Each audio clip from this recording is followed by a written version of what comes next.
Marcos 1, 35 ao 39, para que possamos meditar hoje sobre esse tema. Orar e trabalhar. E se você como eu, gosta muito de ver filmes, gosta de vez em quando de ver filmes, mas não faz isso com tanta frequência, talvez você não seja um cinéfilo, não se considere um fã de filmes, mas você gosta. Uma boa indicação que eu tenho para você hoje é o filme Tudo Acontece em Elizabethtown. Agora, se você é um fã de filmes, se você vê filmes com muita frequência, é inaceitável que você ainda não tenha visto. Então, bote aí na sua lista, é obrigatório esse filme. Tudo Acontece em Elizabethtown. E por que eu quero falar dele hoje, como introdução aqui, para essa reflexão? Nesse filme, nós conhecemos Drew Baylor. Ele é um engenheiro e designer que passa 8 anos trabalhando em um projeto de calçado. Ele trabalha em um tênis que promete revolucionar a indústria dos calçados esportivos, dos tênis esportivos. E o problema é que depois desses 8 anos, o lançamento é um fracasso total. Ele traz um prejuízo de 956 milhões de dólares para a empresa dele e, obviamente, ele é demitido. Quase $1 bilhão de prejuízo depois de 8 anos de trabalho. Quando isso acontece, ele não sabe mais o que fazer. Não sabe, depois de ser demitido, para que caminho ele vai seguir. Ele pensa que só sabe fazer aquilo, é tudo aquilo que ele sabe fazer, e não vê qualquer sentido mais na vida. Então ele decide acabar com a própria vida. É o caminho que ele encontra. Ele decide se suicidar. E quando ele planeja o suicídio, está prestes a fazê-lo, recebe uma ligação. É sua irmã. Seu pai faleceu. Esse é o aviso que ele recebe de sua irmã. Nesse momento, ele fica ainda mais perdido, porque ele tem a função, como filho mais velho, de ir até o estado onde o seu pai faleceu, que era um estado diferente onde ele morava, ele tinha ido visitar alguns familiares, e trazer o corpo de volta para que a família possa sepultar.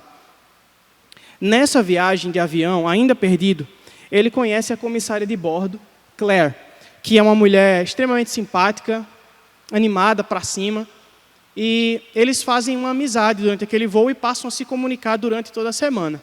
Eles, por telefone, conversam todos os dias, e ela vai mostrando para ele que a vida não se resume àquilo que ele fazia. A vida, o seu propósito, o seu motivo de viver, não dependia daquilo que ele fazia, do seu trabalho, do seu talento, do seu dom. É aí que ela faz toda a diferença. É aí que ela ensina algo importante para ele. E também para nós. O propósito da nossa vida não está no que nós fazemos. Então, Drew retorna ao seu senso de propósito. Mas você talvez esteja como ele, ou passe por momentos como que ele passou, assim como eu passo. Momentos que nós perdemos o nosso senso de propósito. Nós nos confundimos quanto a o que nós devemos fazer, quanto ao nosso próprio valor, quanto a quem nós somos, quanto a qual é a nossa missão. E é por isso que hoje nós vamos meditar em Marcos, capítulo 1, versículos 35 ao 39. Nesse texto, o nosso mestre Jesus nos ajuda a entender qual é a nossa missão, qual é o nosso propósito.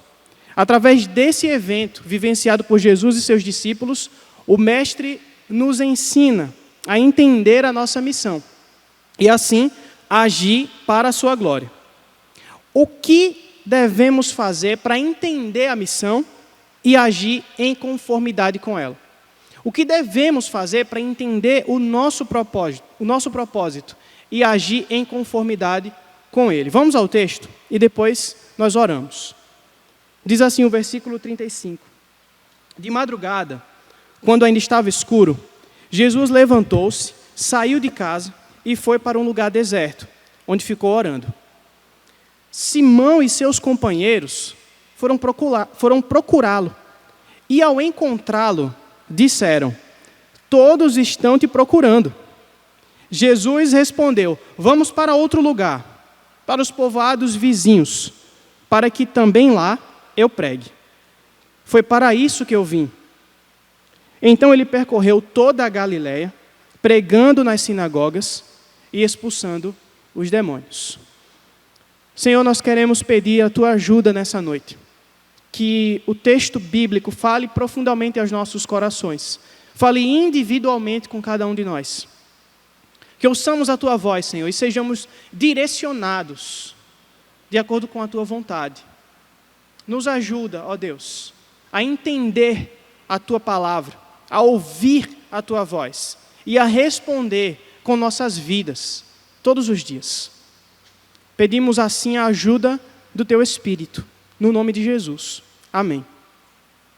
Gente, nós estamos em Cafarnaum, nesse texto. É a cidade da Galileia, onde Jesus começou o seu ministério. E aqui é o início do ministério de Jesus. É nessa cidade que ele chama os primeiros discípulos, que ele começa a ensinar na sinagoga em um sábado, que ele expulsa um demônio e que ele cura a sogra de Pedro. Aqui é o começo.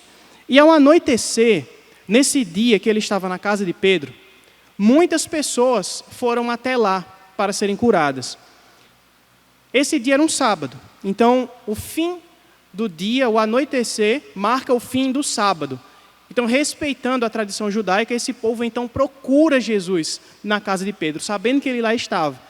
E o que eles querem é serem curados. Uma multidão chega até lá. O texto diz, inclusive, nos versículos anteriores aos que nós lemos, que toda a cidade estava lá. É muita gente doente e muita gente cheia de demônio que vai buscar Jesus, ou é levada para buscar Jesus. E Jesus cura muitos deles, e Jesus expulsa muitos demônios. Ele, porém, não permite que os demônios falem, porque eles sabiam quem ele era. Esse é o contexto onde nós estamos aqui, para que então cheguemos ao texto que nós lemos. Aqui é o versículo 35, que diz: de madrugada, quando ainda estava escuro, Jesus levantou-se, saiu de casa e foi para um lugar deserto, onde ficou orando. Jesus busca a oração depois de um dia intenso, um dia talvez como o que eu tive hoje, ou bem mais movimentado do que o meu hoje, que me fez chegar atrasado aqui. Esse dia de Jesus foi um dia em que ele atendeu milhares de pessoas daquele povoado.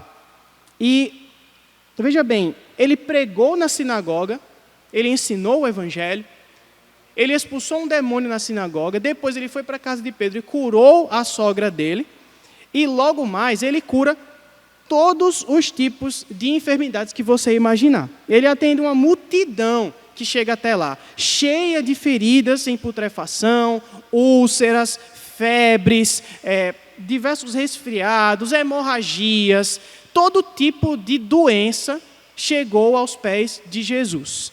E ele cura todo tipo de doença.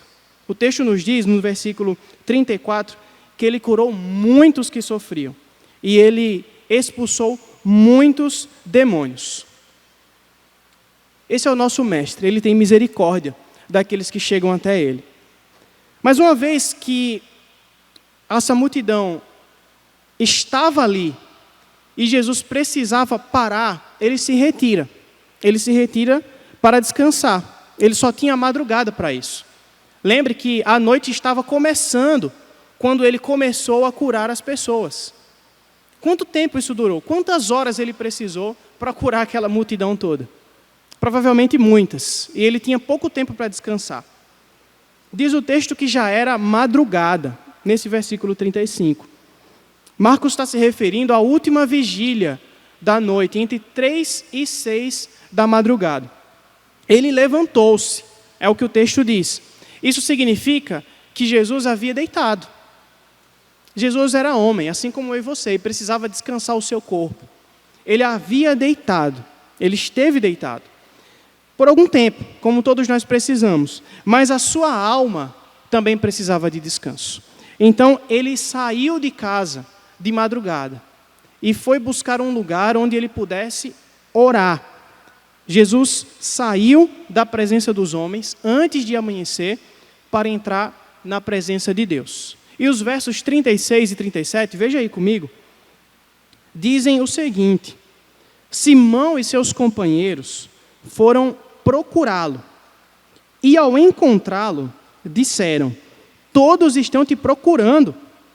Os homens o buscavam diligentemente, esforçadamente. O autor do Evangelho, Marcos, ele usa uma palavra, nesse procurá-lo, ele usa uma palavra que era também usada para dizer caçá-lo, para caçar alguma coisa. Pedro foi à caça de Jesus, como se Jesus fosse um fugitivo. Jesus estava fugindo da agitação em busca de meditação. Ele estava escondido. Ele foi para um lugar secreto, onde só o Pai o poderia ouvir. E ao se isolar, Jesus demonstra algo para nós. Ele demonstra saber que o grande motivo dele ser procurado tão diligentemente pelos homens são os seus milagres. É aquilo que ele faz. Mas veja bem, trata-se de um povo carente. Um povo que viu atos de poder, de cura, muito maiores do que a medicina da época. Muito maiores do que qualquer curandeirismo pagão que era praticado na Ásia, na região do Oriente Médio. Eles viram algo especial demais. E foram todos à busca de Jesus. Provavelmente, essas pessoas sequer deixaram a região da casa de Pedro. Como era muita gente, provavelmente eles ficaram acampados por lá mesmo. Ficaram esperando amanhecer para que Jesus voltasse a curar, voltasse a atendê-los. Então veja, a multidão de pessoas estava ali, ao redor da casa de Pedro. E Jesus saiu de lá. Ninguém o viu. Ninguém sabe como ele fez isso. Mas nós podemos presumir que ele não saiu andando da casa. Se ele tivesse saído andando, ele teria sido perseguido. Ou teria sido, no mínimo, impedido de continuar, de sair de lá. Mas podemos presumir, a partir disso, que Jesus usou de meios sobrenaturais para sair daquela casa sem ser visto e ir para um lugar secreto. Mas não é difícil crer que Jesus, sendo Deus, usou desses meios. Veja bem, depois de horas curando todo tipo de enfermidades e dando ordens para que os demônios saíssem, você duvida que ele poderia sair de lá sem que ninguém visse? Isso não é estranho para nós. Não é difícil crer nisso. Além do mais, você sabe que ele andou sobre as águas, você sabe que ele deu ordens a tempestades e também sabe que ele levantou dos mortos. Sair de lá sem ser visto não é nenhuma dificuldade para Jesus e também não é uma dificuldade para nós crermos nisso. Até porque ele é Deus. E o que nós vemos nesse texto é que isso aconteceu. E se tratando de Deus, o sobrenatural não é algo estranho. Tudo pode acontecer. E é isso que acontece aqui. Quando ele chega num lugar deserto, Jesus fica orando, como diz o texto. Deus Filho tem seu relacionamento com o Pai, veja bem aqui, desde a eternidade. Mas Deus Filho encarnado tem o seu relacionamento com o Pai através da oração. Como todos nós, como todos os homens de carne, como todos aqueles a quem Ele fez filhos de Deus. O nosso relacionamento com Deus se dá pela oração e o de Cristo, enquanto homem, também se deu pela oração. E veja só, Ele busca um lugar secreto. Não um lugar onde alguém poderia estar presente, mas onde só Ele estaria. Um lugar longe das distrações, dos afazeres, dos convites, dos pedidos, das mensagens, das procuras dos outros. De tudo aquilo que o impeça de ter um momento íntimo de oração com Deus. De tudo aquilo que o impeça de conversar calmamente com o seu Deus. E nós? O quanto nós fazemos isso? O quanto nós nos escondemos dos homens e buscamos a Deus? O quanto nós ficamos indisponíveis para as necessidades que os homens acham que nós precisamos responder e reconhecer, para buscar o nosso Deus, para ter a nossa alma refrigerada por meio da oração. O quanto nós buscamos a Deus em secreto. Eu sei que o mundo pensa que você precisa estar disponível, estar sempre presente, sempre rápido para responder. Mas a vida cristã também é feita de elementos secretos. Eu não estou falando aqui que a vida cristã é secreta. Veja bem nisso.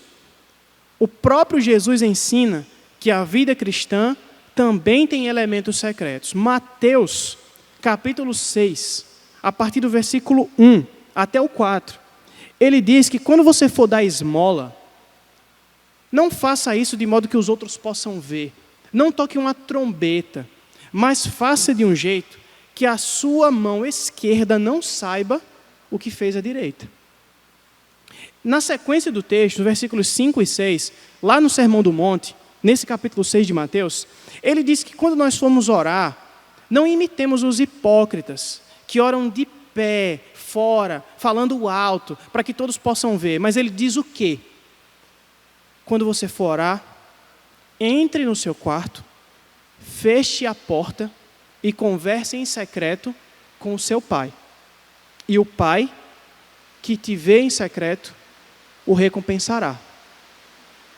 Jesus está praticando isso no texto que nós lemos aqui.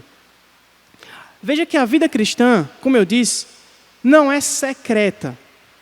Muitos pensam que, por você ser um cristão, não precisa prestar satisfação a ninguém, você já é salvo.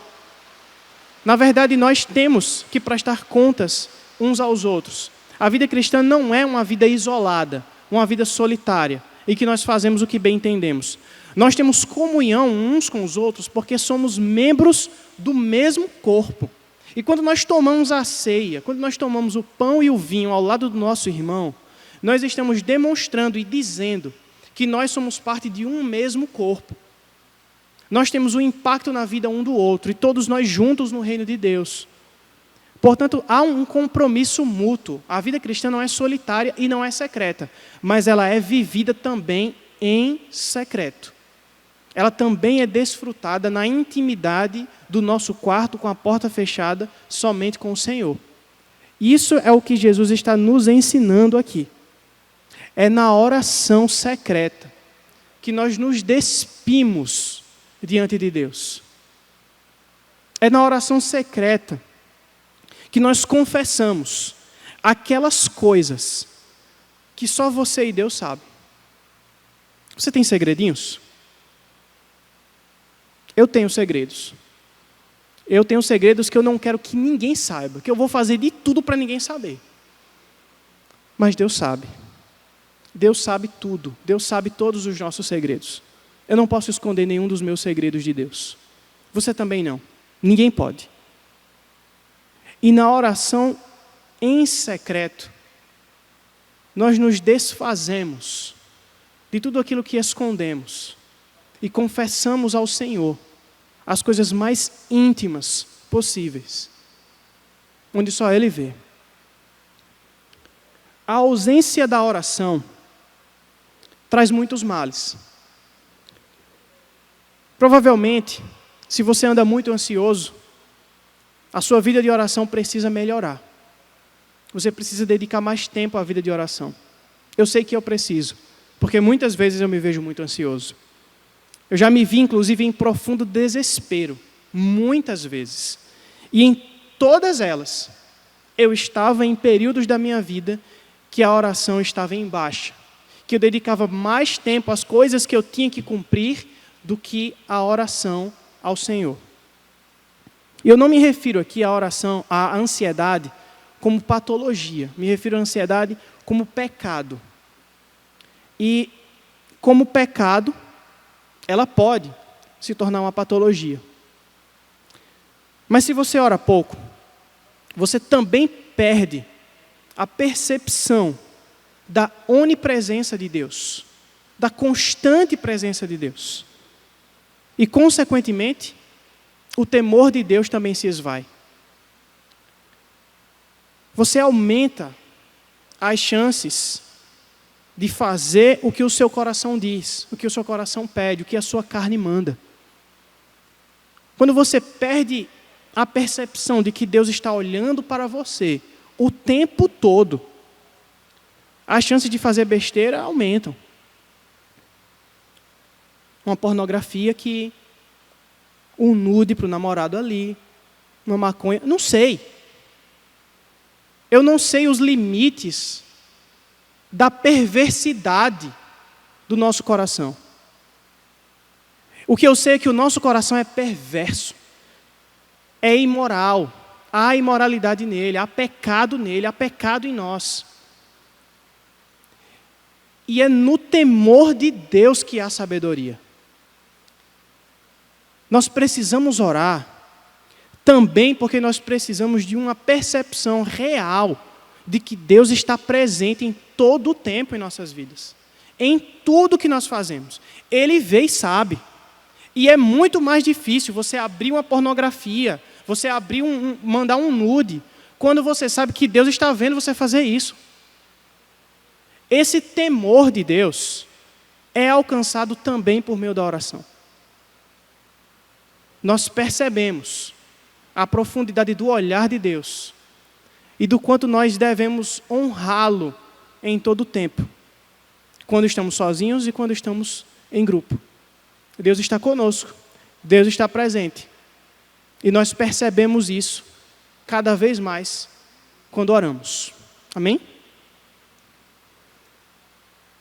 Ao orar, nós também demonstramos que Deus está no controle, e não nós. Quando nós confiamos nele, quando nós entregamos tudo a ele, quando nós pedimos a ele em oração, nós estamos dizendo que ele é quem governa, e não nós. Que ele tem a última palavra, que ele reina. Nós estamos abdicando do controle das nossas vidas. Nós estamos dizendo, Senhor, faça, eu não consigo. E ele faz. Ele está agindo a nosso favor. Ele está do nosso lado. E quando nós oramos, nós demonstramos a nossa fé na sua soberania e também no seu amor por nós. Amém? A oração abre os nossos olhos, muda a nossa percepção. Ela nos tira do trono e mostra quem está sentado no trono. Ela desprioriza as nossas vontades pessoais. Ela ajusta o nosso coração à agenda de Deus. E essa agenda é conhecida nas Escrituras. Me refiro à vontade de Deus, àquilo que Deus espera que nós façamos, às respostas que Deus espera de nós todos os dias. Quando nós oramos, nós temos uma percepção melhor delas, nós lembramos delas. Nós vemos que a vontade de Deus é infinitamente mais importante e urgente do que a nossa. Nós percebemos que a primazia é dele, que nós estamos em segundo lugar, que nós somos os segundos, sempre. Deus é sempre o primeiro. E quão bom é ser o segundo. Quão bom é vir depois de Deus. Nós não temos muito a dar, mas Ele tem tudo a dar. Na oração nós descansamos e lembramos do testemunho bíblico acerca das promessas de Deus para nós, daquilo que Deus faz por nós, de como Deus age em nosso favor. Deixa eu lembrar aqui o seu coração ansioso de algumas dessas verdades. Deuteronômio 39 diz que o Senhor, o seu Deus, abençoará o que as suas mãos fizerem, os filhos do seu ventre, a cria dos seus animais e as colheitas da sua terra. O Senhor se alegrará novamente em vocês e os tornará prósperos. O Salmo 136, 25 diz que Ele é aquele que dá alimento a todos os seres vivos. E por fim, Filipenses 4,19. O meu Deus suprirá todas as necessidades de vocês, de acordo com as suas gloriosas riquezas em Cristo Jesus. Quão pequeno é o nosso trabalho se comparado ao trabalho de Deus? Vamos para os versículos 36 e 37. Porque quando o encontraram, os discípulos mostraram crer que, para eles, a ação é mais importante do que a meditação. Olha só o que ele diz. Simão e seus companheiros foram procurá-lo. E ao encontrá-lo, disseram: todos estão te procurando. Para eles, o retiro de Jesus pode aparentar uma fuga do trabalho. Mas orar não é fugir do trabalho. Os discípulos entendem assim, e nós percebemos isso aqui, exatamente por causa da palavra que Marcos usa para explicar o que Pedro fez ao ir até Jesus, caçar, como se ele fosse um fugitivo, como se ele fosse algo a capturar. E a justificativa que Pedro usa para caçar Jesus é que todos estão procurando. Você tem que estar disponível, você tem que estar presente, porque eles estão perguntando por você. Onde você estava?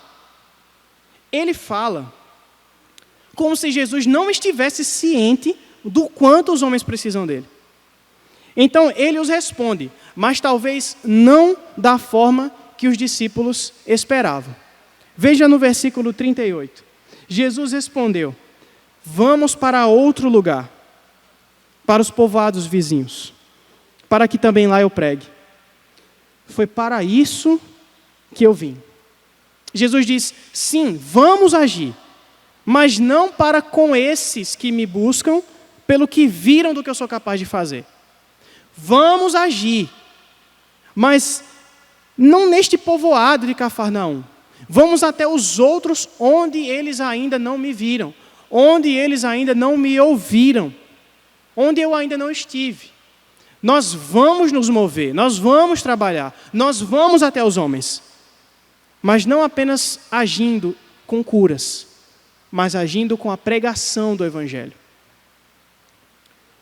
Jesus, como nós sabemos, não podia cair em tentação, pois ele era Deus, mas podia ser atacado profundamente pelas tentações. E ele de fato foi. E foi muito mais do que todos nós. A tentação aumenta conforme você a vence. E em algum momento, de intensidade máxima ou mínima, nós cedemos à tentação. Jesus não. Jesus foi até o último nível, até o limite da tentação. E ele não caiu. Ele sabe o que é ser tentado na carne, de forma ainda mais profunda do que nós sabemos. E ele não cedeu a nenhuma delas. Jesus poderia ter cedido a uma dessas tentações aqui nesse momento, de ter ficado mais tempo lá curando. Ele podia ter curado a cidade toda de Cafarnaum. Mas ele sabia que isso teria consequências. Por que ele não fez isso? Por que ele não ficou lá? Por que ele nem deixou pessoas esperando por ele? Jesus sabia que ele ficaria famoso por seus milagres. Ele ficaria famoso por aquilo que ele estava fazendo e não por quem ele realmente era. Que ele seria procurado por causa daquilo que ele podia fazer. Veja bem, uma coisa é aquilo que se precipita como consequência dos milagres de Jesus. Naturalmente, as pessoas falariam dele. Ele ficaria conhecido. Isso já era esperado. Mas uma outra coisa totalmente diferente é Jesus se revelar, falar, se mostrar a seu tempo, a seu modo, e aqueles a quem ele queria se revelar. Há nisso dois pontos muito diferentes. E é por isso que ele impedia que os demônios falassem. Os demônios diriam quem ele era, e não era pela boca de demônios que ele queria ficar conhecido. Se ele quisesse, ele deixaria que vários espíritos gritadores fossem por aí dizendo quem ele era. Mas ele não permitiu isso. Não era desse modo marqueteiro, publicitário, que Jesus queria ficar conhecido. Ele queria se revelar de modo pessoal. Jesus não era um prestador de serviço. minha gente. Jesus não era um produto. Jesus não era uma estrela. Jesus era e é o Salvador do mundo. E Ele quer se revelar pessoal e intimamente a corações pecadores como o meu e o seu. Esse é Jesus. E Ele diz aqui, no versículo 38, foi para isso que eu vim, para pregar o Evangelho. Jesus, de fato, dá urgência ao trabalho, aquilo que os discípulos queriam. Ele faz isso. Nós vamos. Mas Ele faz isso depois de orar.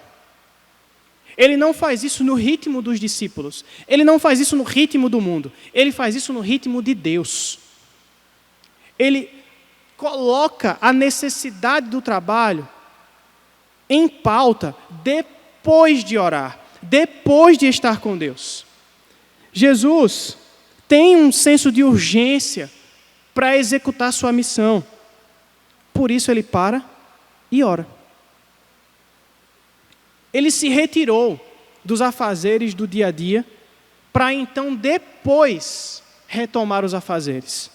Ele se afasta dos homens para depois voltar para perto dos homens. Para ser próximo dos homens, é preciso ser próximo de Deus, como diz o pastor batista português Tiago Cavaco. Após a oração, Jesus demonstra um profundo senso da sua missão. E assim deveria ser conosco também. Por que nós fazemos o que fazemos? Diariamente. Por que nós escolhemos esse curso, essa profissão? Por que nós estamos neste ou naquele trabalho? Por que nós queremos passar em um concurso? Nós devemos ser capazes de responder essas perguntas, mas depois de orarmos.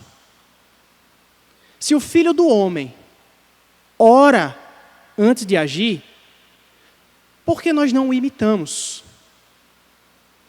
Nos evangelhos, nós vemos muitos outros relatos de que Jesus vai orar antes de decisões sérias que Ele precisa tomar. E sempre que Jesus ora, alguma coisa acontece. Em Lucas capítulo 6, por exemplo, Ele se retira a um monte para orar e depois Ele chama os 12 discípulos, aqueles a quem Ele quis. O nosso senso de propósito é reajustado quando nós oramos. Quando nós apresentamos a Deus as nossas necessidades, uma por uma, nós estamos nos preparando para agir. Não estamos parados quando nós oramos. Orar é parte do trabalho, é parte da labuta. Como disse Jesus, sem mim, nada podeis fazer. Se você quer fazer alguma coisa, comece orando. Comece com Cristo. Vai ser impossível terminar sem Ele. Orar também nos conduz aos objetivos certos. O que você espera do seu trabalho hoje? O que você espera da sua profissão? O que você espera que ela te dê? Você quer ganhar bem?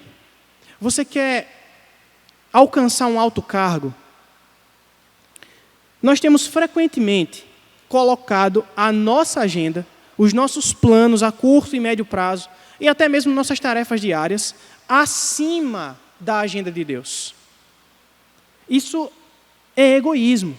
Isso nos leva a uma vida autocentrada, que traz escravidão, que traz frustração, especialmente quando nós não alcançamos aquilo que nós esperávamos. Será que nós esperamos do nosso trabalho o tanto que deveríamos esperar? Ou nós temos tido expectativas irreais? Ou nós temos esperado demais do nosso trabalho, da nossa profissão, da nossa labuta diária? Eu disse aqui que o trabalho de Deus está acima do nosso, e de fato Ele está, mas isso não significa que não devamos trabalhar. Nosso trabalho é pequeno se comparado ao de Deus, Mas veja que Deus enche o seu trabalho de valor todos os dias. Ele enche o seu trabalho de significado todos os dias. Depois de orar, você percebe que importa que Ele cresça e que nós diminuamos em cada tarefa que nós cumprimos. Diante de um Deus todo-poderoso, dando valor às coisas pequenas, quão bom é fazer coisas pequenas. Quão bom é ser pequeno diante de Deus. Porque nós temos um Deus grande. E esse Deus grande está nos ajudando a cumprir cada pequena tarefa diária, para que no final do dia, Ele receba a glória por cada uma delas. Ao finalizar um dia de trabalho, nossa glória, como filhos de Deus, não é pensar simplesmente, eu fiz, graças a Deus eu terminei. Mas é pensar, eu fiz, mas Ele fez. Deus fez. Deus agiu hoje. Deus me ajudou a completar essa tarefa. Glória a Deus por isso. Esse deve ser o fim do nosso dia. E isso reconfigura a nossa noção de sucesso. O que é o sucesso? O que você entende por sucesso? Ter um bom salário? Ter um cargo alto? Ser aprovado com honras em um concurso? Ganhar um prêmio? Ser convidado para palestrar em algum evento de especialistas? O que você entende por sucesso? O que você quer alcançar? Quando nós não alcançamos alguma dessas coisas, e quando nós pensamos que não estamos tão perto assim de alcançar, como nós reagimos com relação ao nosso trabalho? Como nós reagimos às nossas tarefas diárias? O que nos conduz a isso? O valor do nosso trabalho, meus irmãos, não é dado pelas metas que nós planejamos alcançar por meio dele.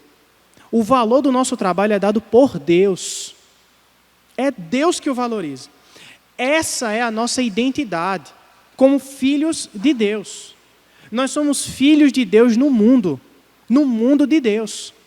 Portanto, cada coisa que nós fazemos é feita nele, por ele e para ele. No sábado passado, teve um intercâmbio. Alguns de vocês estavam lá. Eu não queria ir, preciso confessar aqui, não queria ir. Eu estava escalado para cantar e eu estava morto. Estava morto. Eu queria ficar em casa e dormir a noite toda. Queria sentar do lado da minha esposa e assistir um filme. Tanto é que às 5 horas, na hora que era para chegar lá, eu decidi ir e eu cheguei no estacionamento, parei o carro, abri o grupo do WhatsApp do Louvor e tinha uma mensagem de Natália, @Natan. Tu vai vir hoje? Por que @Natan? Porque se você não me marcar, a chance de eu não ler a mensagem são de 80%. Em grupos, né, claro. Se for no privado, aí já melhora. Vim responder João Vitor hoje depois de uma semana, meu Deus. Ainda bem que ele não está aqui. João Vitor Bosa. E quando eu cheguei lá, eu disse, sim. E aí eu entrei na igreja, né? Respondi a mensagem e entrei na igreja. E quando começamos a ensaiar, chegou a equipe, pessoas que a gente não conhecia ainda, e nós começamos a ter tanta comunhão, tanta alegria no ensaio, e as músicas fluíam tão bem. E o culto começou, e muita gente lá adorando a Deus. E quando eu vi isso, quando eu vi aquele momento, com todo mundo servindo, e construindo, e se conhecendo, e fortalecendo os laços, eu percebi que eu sou tão pequeno, que eu era somente uma pequena parte daquele todo. O meu trabalho era muito pequeno. Eu poderia até ser substituído lá. João Paulo podia cantar no meu lugar. Meu trabalho era muito pequeno ali, mas como eu fiquei feliz pelo meu trabalho pequeno. Como eu fiquei feliz por ter participado de algo que contribuiu tanto para a alegria do povo de Deus, para a comunhão no povo de Deus. Isso me fez muito bem e me deixou muito constrangido enquanto eu estava lá indo.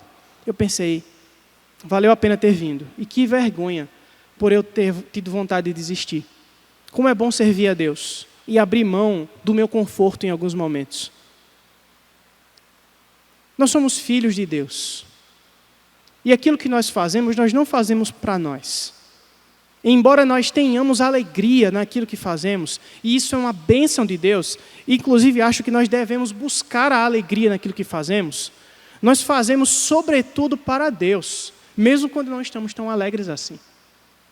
Nós fazemos porque somos filhos dele. Da mesma forma que eu estava desanimado no sábado e fui renovado, acontece todos os dias no nosso trabalho, comigo e com você. No nosso trabalho diário, tem o dedo e a mão de Deus conduzindo cada momento. Veja o versículo 39, para nós encerrarmos. Então, ele percorreu toda a Galileia, pregando nas sinagogas e expulsando os demônios. Assim como Jesus, o nosso lugar fixo é no céu com o Senhor. Nesta terra nós somos peregrinos. Nós estamos percorrendo esta terra. E por onde quer que nós percorramos, nós fazemos o que fazemos para a glória de Deus. Nós fazemos o que fazemos para exaltar o nosso Deus, para mostrá-lo ao mundo. Nós somos filhos feitos por meio do trabalho do Filho. Quando ele veio para cumprir a sua missão, ele o fez por completo. A missão de Cristo, como ele mesmo disse, ainda no Evangelho de Marcos, era servir e dar a sua vida em resgate por muitos. Ele cumpriu e foi com louvor. Nós somos crucificados com Cristo. E nós o fomos porque Ele foi antes de nós. Nós viemos após Ele. É aquilo que é dito pelo profeta Isaías. Nós somos o fruto do trabalho de Cristo. Ele diz assim: Ele verá o fruto do penoso trabalho de sua alma e ficará satisfeito. O meu servo, o justo, com o seu conhecimento, justificará a muitos, porque as iniquidades deles levará sobre si. Por isso eu lhe darei muitos como a sua parte, e com os poderosos repartirá ele o despojo, porquanto derramou a sua alma na morte. Foi contado com os transgressores, contudo levou sobre si os pecados de muitos, e pelos transgressores intercedeu. Porque Cristo fez o trabalho dele, o nosso trabalho é aceito por Deus. O nosso trabalho é abençoado por Deus, por causa e por meio de Cristo. O nosso trabalho não valeria de nada se não fosse Cristo. Mas porque Cristo trabalhou para nos salvar, o nosso trabalho tem virtude que exalta o nosso Deus. Se você é como Drew Baylor, do filme Tudo Acontece em Elizabethtown, e tende a ver o valor que você tem nas coisas que você faz, eu te convido a reorientar essa percepção. Eu te convido a perceber o valor que você tem em Cristo. No final das contas, meus irmãos, Cristo é tudo o que nós temos. E é nele que nós estamos. O seu trabalho pode não ser aquilo que você esperava. Pode não ser aquilo que você queria. Mas Cristo é exatamente aquilo que você precisa e é muito mais do que você esperava. Ele enche de valor tudo aquilo que você faz.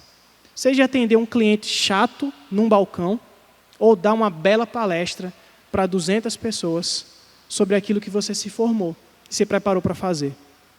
Esteja onde você estiver, você é de Cristo. E o que você faz não é para que você apareça, mas para que Cristo seja glorificado. É por isso que nós oramos, como fez Cristo, e então nós trabalhamos, como Ele fez. Porque nós somos filhos, nós somos discípulos dEle. E é isso que nós temos a fazer, imitá-lo, vir depois dEle. Essa é a nossa vocação, essa é a nossa missão neste mundo de Deus. Independentemente daquilo que nós fazemos. Vamos orar? Baixe sua cabeça.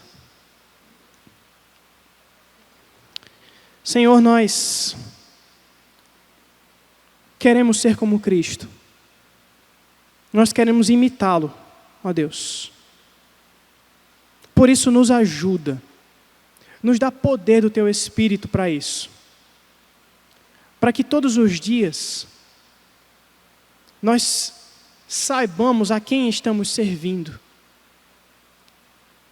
Que não é a nós mesmos, não é o nosso reino, mas é o reino de Deus. Nós existimos para que Cristo seja conhecido no mundo, seja adorado. E o nosso trabalho deve contribuir para isso. Nos ajuda, Senhor, a viver assim todos os dias. No nome de Jesus. Amém.